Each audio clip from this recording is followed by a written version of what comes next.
હિમાચલ પ્રદેશ ખાતે આર્મીમાં ફરજ બજાવતા કાસુભાઈ ભલાભાઈ હઠીલાનાઓ સામે ઈસવીસન 1986માં ફરજ દરમિયાન ઇપીકો કલમ વિવિધ કલમો હેઠળ નામો દાખલ થતા એડી સેશન્સ કોર્ટ કાંગરા ધર્મશાળા હિમાચલ પ્રદેશ દ્વારા આજીવન કેદની સજા કરવામાં આવેલ, જે સબબ ભરૂચ જિલ્લા જેલ ખાતે છેલ્લા 26 વર્ષથી આજીવન કેદની સજા ભોગવતા પાકા કેદી 35,355 કાસુભાઈ ભલાભાઈ હઠીલાનાઓ સરકારશ્રીના નક્કી કરેલા ધારાધોરણો મુજબ વહેલી જેલ મુક્તિ માટે પાત્રતા ધરાવતા હોય BNS કલમની 413 મુજબ મજકૂર કેદીની વહેલી જેલ મુક્તિ માટે જિલ્લા અધિક્ષક શ્રી ભરૂચ દ્વારા સંબંધિત અધિકારીઓનો અભિપ્રાય મેળવી ડીજી પ્રિઝન સિમલા ખાતે મોકલી આપતા તેઓ દ્વારા જેલ સલાહકાર બેઠક યોજી મજકૂર કેદીની વહેલી જેલ મુક્તિ માટે હકારાત્મક અભિપ્રાય થતા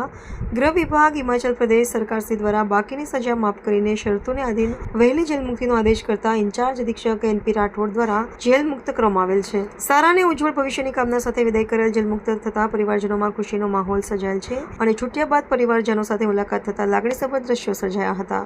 મારું નામ કાસુભાઈ ભલાભાઈ. મેં હિમાચલમાં આર્મીની અંદર ગયો. આર્મીમાંથી સંજોગને કારણે કેસ બની ગયો તે આજીવનની સજા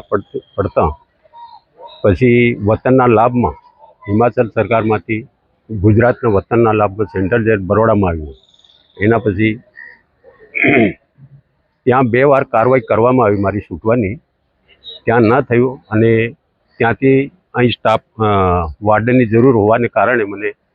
સેન્ટ્રલ જેલ વડોદરાથી ભરૂચ જેલમાં મોકલવામાં આવ્યો. ત્યાં અમારા અધિક્ષક સાહેબ રાઠોડ સાહેબે અને જેલના સ્ટાફ બધે કારકુન વગેરે મહેનત કરી અને મને હિમાચલ સરકારમાં બધી કાર્યવાહી કરી અને જેલ મુક્ત કરવાની પૂરેપૂરી કોશિશ કરી છે. હું NP Rathod, Bharuch district jail અત્રેની ભરૂચ જિલ્લા જેલ ખાતે છેલ્લા 26 વર્ષથી આજીવન કેદની સજા ભોગવતા પાકા કેદી કાસુભાઈ ભલાભાઈ હઠીલા નાઓ હિમાચલ પ્રદેશ ખાતે આર્મીની ફરજ દરમિયાન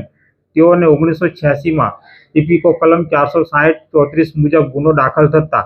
નામદાર એડી સેશન કોર્ટ કાંગરા ધર્મશાળા હિમાચલ પ્રદેશ દ્વારા આજીવન કેદની સજા કરવામાં આવેલ.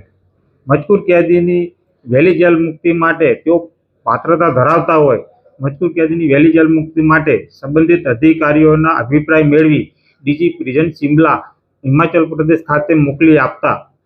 તેઓ દ્વારા જેલ સલાહકાર બેઠક યોજી મજકૂર કેદીની વહેલી જેલ મુક્તિ માટે હકારાત્મક અભિપ્રાય થતા ગૃહ વિભાગ હિમાચલ પ્રદેશ સરકારશ્રી દ્વારા બાકીની સજા માફ કરી મજકૂર કેદીને વહેલી જેલ